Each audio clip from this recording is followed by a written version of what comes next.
ఉత్పత్తిలో చాలా పోటీ పడి పెడుతున్నారు కాబట్టి ఎలాంటి క్రాప్ లాస్ లేకుండా వాటర్ మేనేజ్మెంట్ అనేది అత్యంత కీలకం కాబట్టి దాని మీద కూడా దృష్టి పెట్టాలి. అదేవిధంగా ఫర్టిలైజర్ కూడా ఈ వ్యవసాయానికి సాగునీటికి రెండు ఇంటర్లింక్డ్, ఒక శాఖ ఇంకొక శాఖతో సమన్వయం చేసుకోవాలి. నాట్లు ఎంత వేసేది, ఎంత అవసరం ఉంది, అక్కడ ఆదిలాబాద్ నుంచి మొదలు పెట్టి అచ్చంపేట వరకు వివిధ జిల్లాలలో కొన్ని రోజులు వెనక ముందు వర్షపాతం, గోదావరిలో ఆగస్టులో నీళ్ళు వస్తాయి నార్మలీ, కృష్ణాలో కొంచెం ముందు వస్తాయి.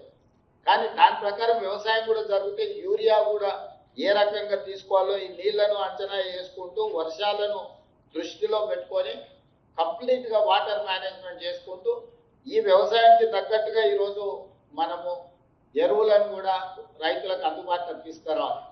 చాలా వరకు మన దగ్గర స్టాక్ ఉంది, బఫర్ స్టాక్ ఉంది. మన ఫ్యూచర్ రిక్వైర్మెంట్ ఆగస్టు మంత్కి స్టాక్ లేకపోతే కేంద్రం నుంచి తెచ్చుకుంటాం. కానీ ఇవాళ టీవీలలో పేపర్లలో చాలా మంది క్యూలో నిలబడ్డట్టుగా ఫోటోలు వీడియోలు పెడుతున్నారు. ప్రజలని ఎరువులు దొరకడం లేదని ఒక ఆర్టిఫిషియల్ షార్టేజ్ క్రియేట్ చేసి లేదా ప్రజల్ని సోషల్ మీడియాలో భయపెట్టి ఎరువులు అయిపోతున్నాయి, ఎరువులు దొరకడం లేదని జనాలు ముందస్తుగానే షాప్ 10 గంటలకు తెరిస్తే 7 గంటలకి వచ్చి జనాలు నిల్చునే పరిస్థితి కల్పిస్తున్నారు. లేకపోతే చెప్పులు పెడుతున్నారు, అవి తీసుకొచ్చి సోషల్ మీడియాలో పెడుతున్నారు. అందుకనే కలెక్టర్లకు ఏం చెప్తున్నా అంటే మీ దగ్గర ఎన్ని షాపులు ఉన్నాయి, వాళ్ళ దగ్గర స్టాక్ ఎంత ఉంది, ఆ రోజు ఎంత స్టాక్ వాళ్ళు ఇవ్వగలుగుతారు. బయట నోటీస్ బోర్డు పెట్టి క్లియర్గా డిస్ప్లేలో పెట్టండి.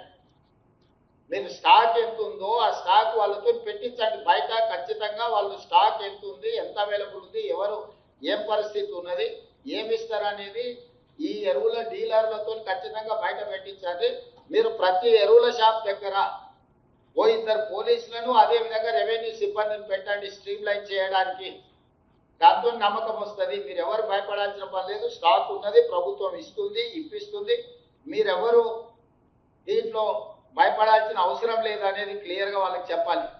కాబట్టి ఈరోజు మీరు చాలా వరకు ఎరువులు ఉన్నా కూడా పెద్ద పెద్ద లైన్లు కనిపించి షార్టేజ్ ఉందని ఒక కృత్రిమమైన వాతావరణాన్ని సృష్టిస్తున్నారు.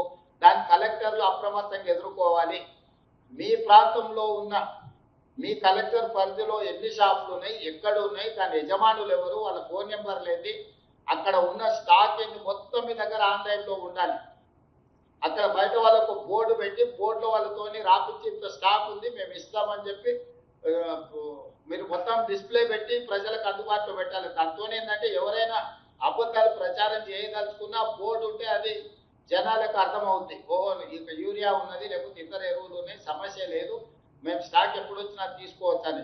కాబట్టి బయట విజిబుల్గా వాళ్ళతోని బోర్డు పెట్టించే ప్రయత్నం చేసి ప్రజలకు ఎప్పటికప్పుడు చేయాలి. దాన్ని పర్యవేక్షించడానికి కూడా మీరు స్థానిక రెవెన్యూ అధికారులను పోలీస్ సిబ్బందిని కూడా వినియోగించుకోండి రేషన్ ఈ ఫర్టిలైజర్ షాప్ల దగ్గర.